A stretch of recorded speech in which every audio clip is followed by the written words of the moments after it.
A warm welcome to all the viewers.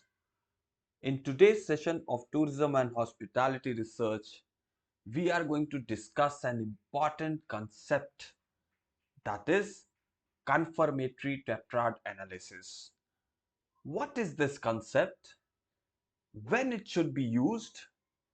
And how it is executed in SmartPLS? I would be answering all these three questions, so stay tuned, keep watching. Confirmatory tetrad analysis is done to assess the measurement specification of the constructs or the latent variables of the study. It can be done for all latent variables which have at least 4 indicators each. Variance and covariance are both statistical measures that describe the spread and relationship of data points. But it is quite important to know the difference between variance and covariance when we are about to conduct confirmatory tetrad analysis. As variance quantifies the dispersion of a single variable around its mean, while covariance measures the degree to which two variables change together. That is why we have a mathematical equation which says tetrad, which means 4. It's a combination of 4. So it is calculated by covariance of first and second indicator multiplied by covariance of third and fourth indicator minus the covariance between 1 and 3 multiplied by covariance of 2 with 4. So that is the mathematical equation which runs behind the confirmatory tetrad analysis. This is the assessment criteria.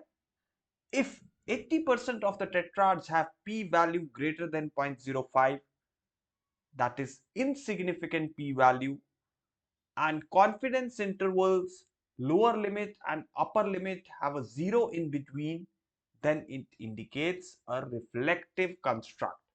You might like to go back and look into my previous video wherein I have clearly explained what is a reflective construct and what is a formative construct.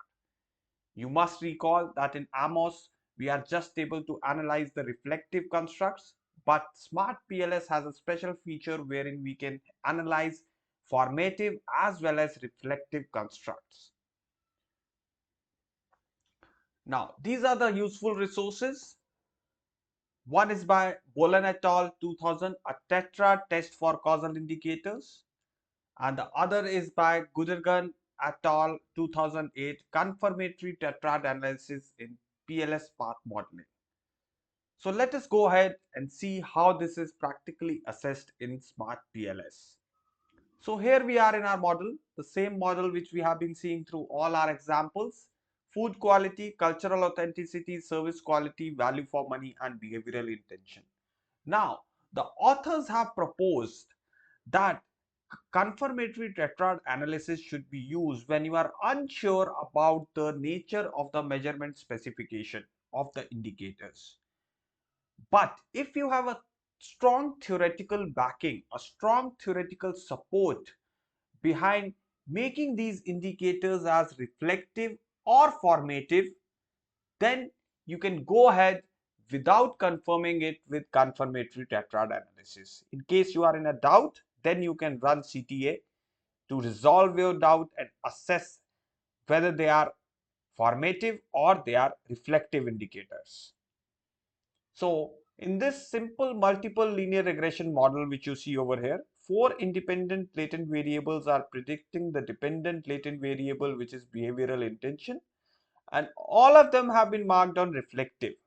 So it doesn't matter when you are doing confirmatory tetrad analysis that these arrowheads should be pointing towards the indicator or towards the latent variable.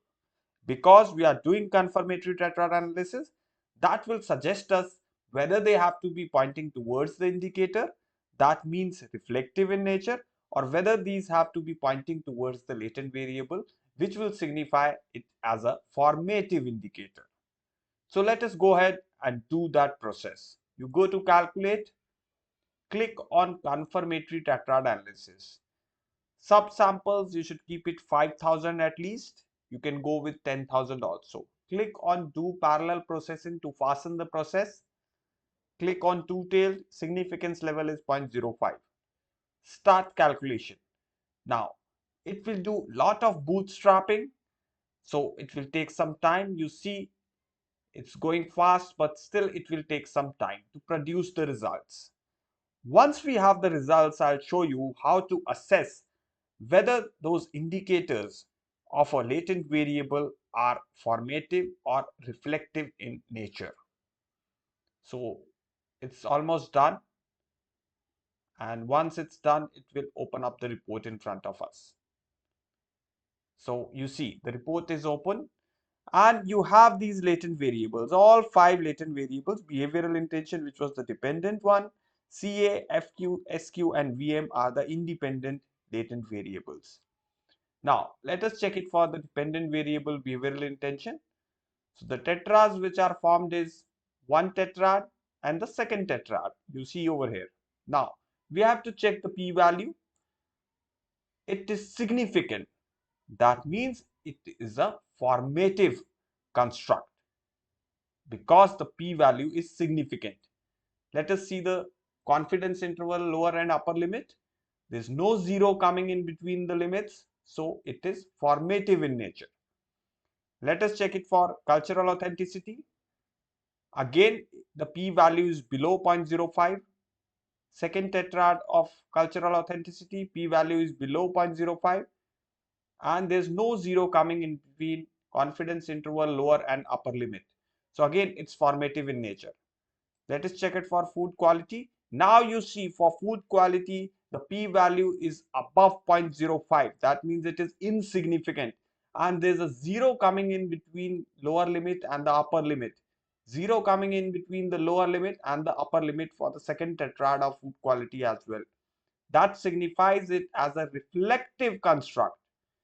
Service quality, again the p-value is greater than 0.05. So again it is a reflective construct and 0 is coming in between the lower and upper limit. Value for money, now you see both of the p-values are significant. They are lesser than 0.05. That means it's a formative construct. So we got to know that value for money is formative, service quality is reflective, food quality is reflective, cultural authenticity formative, and BI is again formative. So two of the latent variables, food quality and service quality, are reflective in nature. Rest three are formative. So let us go to the model. So FQ and SQ are reflective in nature, you see here, and rest are formative. So how do we change the direction of these arrows so that they become formative in nature? So we'll click over here and switch between formative and reflective. Now they are formative in nature. Value for money, formative in nature. Switch between formative, reflective. Behavioral intention, switch between formative and reflective. So now you see food quality is a reflective construct, service quality is a reflective construct, but CA, value for money and behavioral intention are my formative constructs. So this is how I rectified the model based on the confirmatory tetrad analysis results. I hope the video was quite interesting and knowledgeable for you. Keep learning and keep watching for more. Thanks a lot.